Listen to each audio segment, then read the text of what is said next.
E o Vida de Artista de hoje conversa com um paraibano, um artista visual, Edilson Parra. Ele desenvolve uma pesquisa voltada para inscrições rupestres, a relação do ser humano, da própria humanidade com a arte, não é isso, Edilson? Me fala um pouco sobre a tua pesquisa, como é desenvolvido esse trabalho. Bom, a minha pesquisa é principalmente sobre armas e armadilhas e o modo como o ente humano relaciona-se com o meio em que vive. E quando se fala de meio, está falando da relação com o próprio ser humano e também com as demais espécies animais. Então, isso remonta principalmente, né, à relação de pessoas que vivem no interior do estado, que desenvolve o que se chama campear, né, que é tentar capturar passarinhos com armadilhas, com alçapão. Uns utilizam uma espécie de cola que se chama visgo e assim por diante. Então eu pesquiso principalmente nas feiras livres, tem algumas feiras, inclusive em cidades do interior do estado, que comercializam espécies, algumas delas até ameaçadas de extinção. E o trabalho ele se desenvolve a partir dos elementos que eu vou encontrando nesses ambientes. Então, desde gaiolas, o que se chama alçapão, e no sertão chama saprã, é uma outra forma de denominar também. E isso avança um pouco para outros elementos. A própria linguagem humana, ela lida muito com isso, das armas e armadilhas. O comércio, é muito comum a gente ver esse tipo de armadilha, né?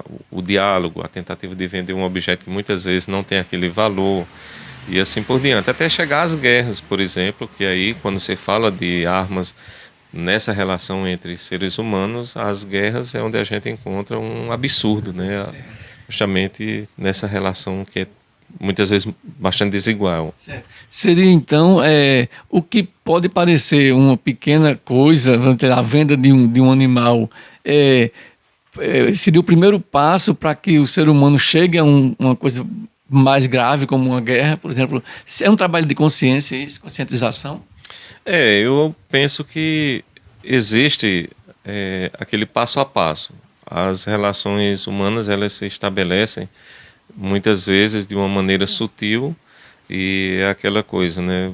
Existe, por exemplo, quando se fala de geopolítica, existe uma linha vermelha, com essa denominação inclusive, que é principalmente a relação entre Ocidente e Oriente. E quando se fala dessa linha vermelha, é a partir dela que se estabelece essa coisa que começa de uma forma sutil até chegar a uma guerra mundial, por exemplo. Então, essa atividade, né, que resulta na captura de animais, ela tem como consequência final a extinção de espécies. E de que forma você trabalha isso com a arte, né? Você transforma isso em arte como um grito de alerta? Eu não diria assim exatamente um grito de alerta, né? Mas porque quando fala de grito de alerta parece que a ação nesse sentido de repensar esse comportamento e esse modo como nos relacionamos com a natureza possa resultar numa reversão desse processo. E eu penso que a gente já passou desse ponto de reversão. O aquecimento global, por exemplo, é o reflexo do modo como tratamos o meio ambiente. Então, a situação já se agravou de tal modo que eu não acredito que um grito de alerta possa resolver. Precisa, na verdade, de uma mudança de comportamento. Mas você mostra isso, essa necessidade, de que forma? Através das artes visuais, da pintura, de uma exposição? Como é que você trabalha isso para que isso chegue até a sociedade? Algumas obras, elas dialogam com essas questões. E, nesse sentido, termina sendo gerando uma reflexão um tanto complexa, né? Uma espécie de paradoxo, porque eu entendo que não existe obra de arte que não dialogue com a realidade. Esse, inclusive, é um dos fundamentos da arte contemporânea, é que a arte se confunde muito com a realidade e talvez por isso se torne um pouco difícil algumas pessoas entenderem. Já ouvi muitas pessoas dizer que não entendem arte contemporânea. Talvez a Carla seja uma delas. E aí eu penso que a arte tem esse papel de provocar as pessoas, deslocá-las daquele ponto de uma certa tranquilidade, né? Você está muito acostumado naquela rotina e às vezes você chega numa exposição, se a pessoa está aberta, é preciso que entre no espaço expositivo com essa abertura, então pode ocorrer esse diálogo, né, com a obra e entender determinadas questões que estão ali colocadas. Muitas vezes o público não entende isso, ele entra no espaço e não alcança o que está sendo dito através da obra. E aí é onde entra o papel do curador, que através dos textos eles explicam um pouco quais são as reflexões que norteiam a produção do artista. A gente tem visto nos últimos tempos as exposições interativas, né, em que o público ele entra na exposição. Outro dia teve aqui no Espaço Cultural um corredor de arte e tal. Você é adepto desse tipo de arte, de exposição? Sim, eu acho que todas as alternativas possíveis, elas são sempre oportunidades para que o público encontre outras formas de interagir com a obra de arte, com o espaço expositivo. As exposições imersivas, elas têm essa característica de estar mais próximo do público. Então eu acho que é também uma opção muito boa. Certo. Aí você falou aí de aquecimento global, da relação do homem com o planeta. Essa questão humanitária, o que a gente vê hoje aí dos índios Yanomami, como é que você vê, até que ponto isso chegou e se há a possibilidade de haver uma reversão nesse sentido? Primeiro, eu acho que a situação dos Yanomamis é o mais alto grau de degradação das relações entre o homem e a natureza. Os índios, ou as comunidades indígenas, os povos originários, eles entendem como deve se dar a relação entre a humanidade e o meio em que vive. Nós ainda não compreendemos como essa relação deve se dar. E uma delas é justamente a capacidade de recuperação do planeta. A gente lida com o nosso planeta como se os recursos naturais fossem infindáveis, e não são. Está aí a prova, né? A presença do garimpo naquela região, o nível de comprometimento das possibilidades de subsistência daquelas comunidades que sobrevivem em harmonia com a natureza, da pesca, do cultivo. Então é uma demonstração disso. E mais grave ainda é o que a gente tem acompanhado no noticiário, as condições de saúde. Porque também se chegou a esse absurdo de pensar que o fato deles estarem numa reserva devem estar simplesmente abandonados. E não é bem assim. Mantê-los naquelas áreas de onde eles são originários é um respeito e que deve ser compreendido, principalmente quando a gente compara, né, a situação. A gente tem muito essa coisa do esquecimento, de não olhar para pelo menos um século atrás, 2 séculos, porque se a gente analisar como era o Brasil 500 anos atrás, quem habitava aqui? Então é o mínimo que se deve ter áreas de reserva para que as comunidades indígenas possam viver, não é sobreviver, é viver dignamente. E ali está completamente comprometida a dignidade dessas comunidades. E em relação às inscrições rupestres, você falou que trabalha... A Paraíba é muito rica em sítios arqueológicos, são muitos locais onde se encontram inscrições rupestres com diversos elementos, e é um patrimônio riquíssimo que é pouco conhecido. A Ruth Trindade de Almeida, que é de Campina Grande, ela tem um livro publicado a partir de uma pesquisa que ela realizou sobre grande parte desses sítios. E esse trabalho é, na verdade, um diálogo entre a última tecnologia com a qual a gente se relaciona e esses elementos que estão relacionados com os povos antigos. Então, esse trabalho eu o denominei de... É uma série, então denominei de ícones da pré-história virtual. Isso quer dizer o quê? Os smartphones têm signos que todos os aplicativos eles têm uma simbologia que é representativa daquele app. Então, isso termina se tornando uma linguagem universal porque ele não modifica de país para país. O ícone de um determinado aplicativo, tanto é no Brasil como em qualquer outro país. E a partir disso, existe também um outro fato que isso facilitou muito a comunicação.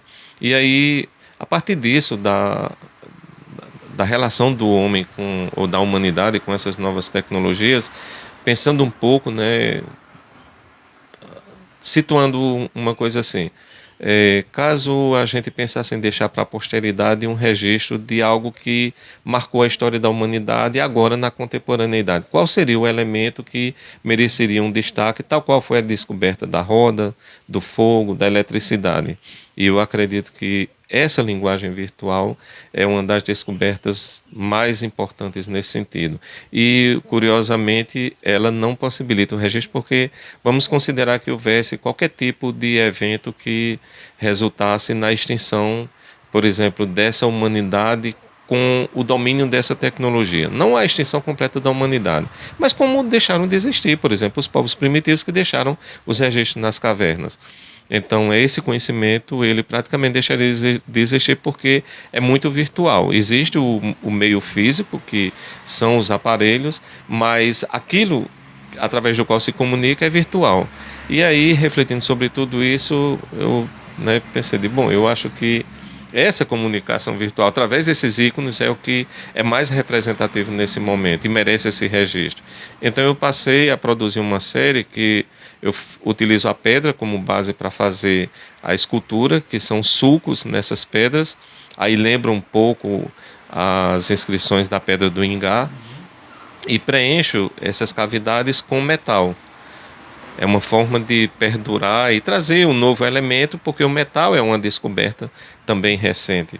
E aí os ícones da pré-história virtual seriam esses elementos que possibilitam o registro, né, para a posteridade de algo que não ficaria o registro porque é tudo virtual. Caso não houvesse um trabalho desse, como você vem fazendo, e onde é que pode ser visto esse trabalho? Você expõe em algum lugar? Como é que as pessoas podem ter acesso a isso?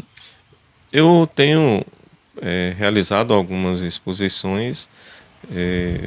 A última ocorreu em 2021 na Usina Cultural Energisa. A penúltima foi no CCBNB em Souza. A antepenúltima foi no Centro Cultural São Paulo em 2019, uma exposição individual selecionada através de edital.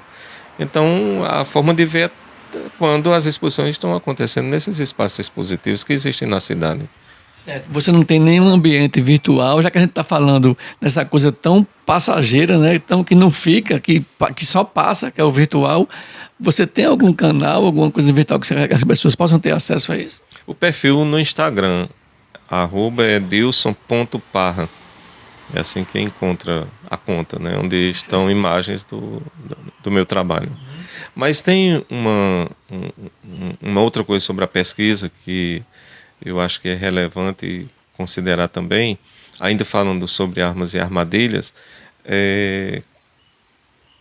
tem um trecho quando eu falo da minha pesquisa, no material de apresentação sobre o meu trabalho, e aí eu falo também das instituições, né?